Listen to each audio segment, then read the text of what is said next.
নীলফামারী ৩ জলঢাকা আসনের বিএনপির মনোনীত প্রার্থী জনাব আলহাজ সৈয়দ আলীর নির্বাচনী প্রচারণা। মোহাম্মদ রাজু মিয়া সোহাগের ভিডিও চিত্র ও প্রতিবেদনে দেখুন এসটিভি নিউজ এক্সপ্রেসে। নীলফামারী ৩ জলঢাকা আসনের বিএনপির মনোনীত প্রার্থী জনাব আলহাজ সৈয়দ আলীর নির্বাচনী প্রচারণা করেন তার সুযোগ্য পুত্র মোহাম্মদ শরীফুল ইসলাম বাবু ও বিএনপির নেতাকর্মীরা। ২ অক্টোবর ২০২৫ রোজ রবিবার সন্ধ্যা ৭ ঘটিকায় বাবুল্লাটারি সার্বজনীন কালী মন্দিরে আয়োজিত জগদ্ধাত্রী পূজায় যান এবং জনগণের উদ্দেশ্যে বক্তব্য প্রদান করেন। এতে বাবুল্লাটারির সাধারণ জনগণকে দেশনায়ক জনাব তারেক রহমানের বার্তা পৌঁছে দেন এবং ধানের শীষের প্রচারণা করেন।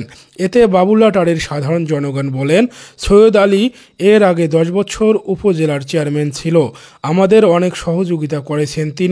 তিনি খেটে খাওয়া সাধারণ জনগণের পাশে সর্বদা দাঁড়ান এবং সহযোগিতা করেন। আমরা তা কখনোই ভুলতে পারবো না। দেশনায়ক তারেক রহমান যেন আমার সৈয়দ আলীকে ধানের শীষ মার্কা দেন। আমাদের ভাগ্য যে আমরা একজন উদার মনের প্রার্থী পেয়েছি। আমরা সৈয়দ আলীর ধানের শীষে ভোট দিব।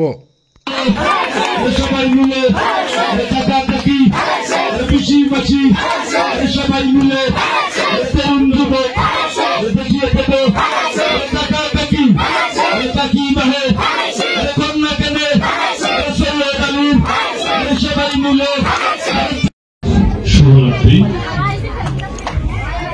নিন্দা করে বাসি আমি সবার চেয়ে ভালো, যুগ জনমের বন্ধু আমার আধার ঘরের আলো। আজকে বাবুল্লাটারি কালী মন্দির সার্বজনীন কালী মন্দিরের জগদ্ধাত্রী পূজা উপলক্ষে এখানে উপস্থিত অত্র পূজা মণ্ডপের সম্মানিত সভাপতি, আমার সাথে সফর সঙ্গী হিসেবে এসেছেন বাংলাদেশ জাতীয়তাবাদী দল বিএনপির জেলা এবং উপজেলা পর্যায়ের বিভিন্ন স্তরের নেতৃবৃন্দ, এলাকাবাসী, সনাতনী মা বোনেরা, সবাইকে আমার শ্রেণীতে সালাম, আসসালামু আলাইকুম এবং সনাতনীদের আদাব এবং ছোট্ট বন্ধুদেরকে শুভেচ্ছা। কেমন আছো তোমরা? এটা বলতে দ্বিধা নাই যে আমার মনে হয় আমার জ্ঞান হওয়ার পরে সনাতনীদের যে এতগুলো উৎসব, এটা এই বছর আসলে আমরা সবাই উপলব্ধি করতে পারতেছি।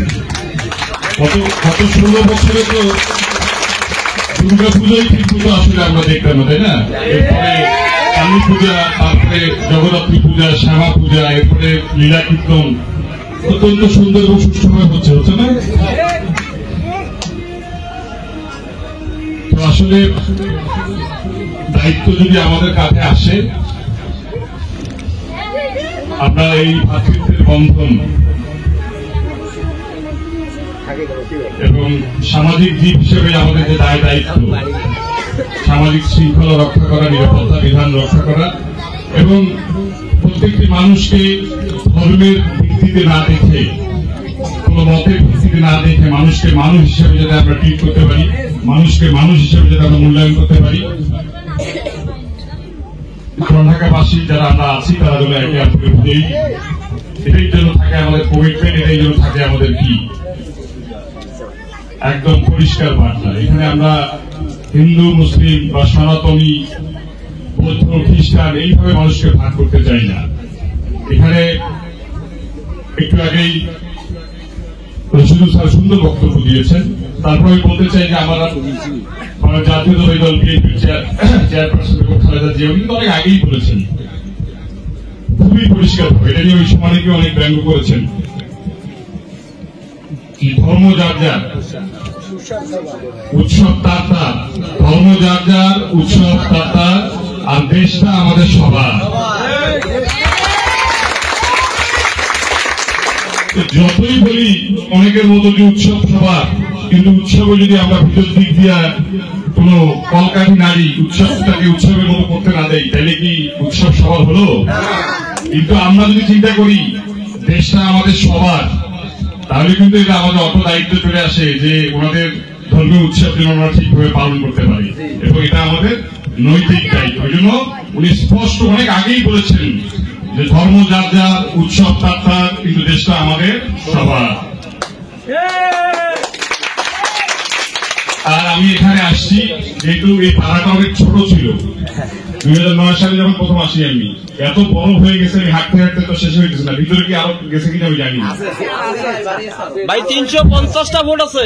16 বছর আগের কথা তো, 14 সালে আমি আসিনি, এই বছর সত্য কথা, এটা মিথ্যা কথা বলে লাভ নাই। তো এখানে অনেক যুবক, এরা তো এই সময় ছোট ছিল, এখন এরাই অনেক কিছু বোঝে। তা আমাদের আগামীর জলঢাকা বিনির্মাণে, আমাদের আগামীর জলঢাকার সুষ্ঠু পরিস্থিতি যাতে বজায় থাকে, জলঢাকায় যাতে আমরা সবাই একসাথে ঐক্যবদ্ধভাবে কাঁধে কাঁধ মিলিয়ে বসবাস করতে পারি, তো সেই জন্য একটা সুন্দর পরিবেশের জন্য কেমন এখানে নির্বাচিত জনপ্রতিনিধি দরকার, আমার যুবক ভাইরা আমার থেকে অনেক ভালো বোঝে।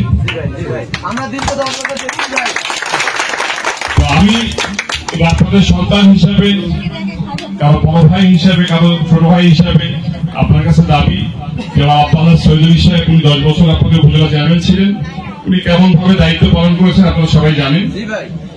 এবং আপনারা যদি মনে করেন যে ইনি অভিভাবক শুধু আচরণ করতে পারবে, আপনাদের ভোটে যদি জাতীয় সংসদে উনি সদস্য নির্বাচিত হয়, তাহলে আপনারা সবাই তার পক্ষে ধানের শীষে ভোট দিবেন।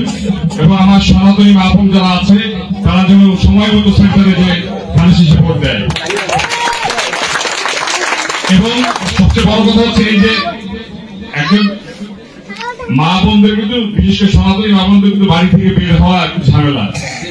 আপনারা পুরুষ মানুষ যদি সুযোগ করে না দেন, ভোটের দিন সকালবেলা তাদেরকে যদি একটু সুযোগ করে না দেন, সকালে যদি সেন্টারে নিয়ে না যান, তাহলে কিন্তু তাদের পক্ষে ভোট সেন্টারে যাওয়াটা একটু কষ্টকর হয়ে যায়। এই জন্য আমার যুবক ভাইদেরকে দায়িত্ব দিলাম, আমার কাকাদেরকে দায়িত্ব দিলাম যে আমার কাকিদেরকে আগে ভোট দেওয়ার ব্যবস্থা করবেন। ভাই আপনি খালি 10টা ভ্যান এখানে আনি দেবেন, আমরা সবাইকে আল্লাহ সব রকম সহযোগিতা করবো।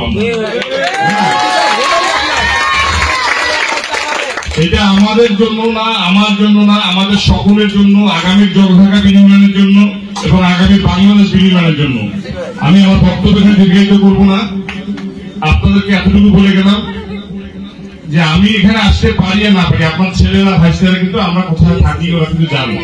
যে কোনো বিষয় নিয়ে যে আমাদের কাছে যায় বা টেলিফোন বলে, ইনশাআল্লাহ সেটা সমাধান করে দেওয়ার চেষ্টা করবো। হ্যাঁ, ফাঁকি দিব না, কথা দিলাম, কথা রাখবো। সবার কাছে আমার ঠিকঠাক মতো শুভকামনা জানিয়ে আবার সবার সুস্বাস্থ্য কামনা করে আমাকে এখানে দাওয়াত দেওয়ার জন্য আরেকবার আয়োজককে ধন্যবাদ জানিয়ে আমার বক্তব্য শেষ করছি। সবাইকে ধন্যবাদ। শুভরাত্রি।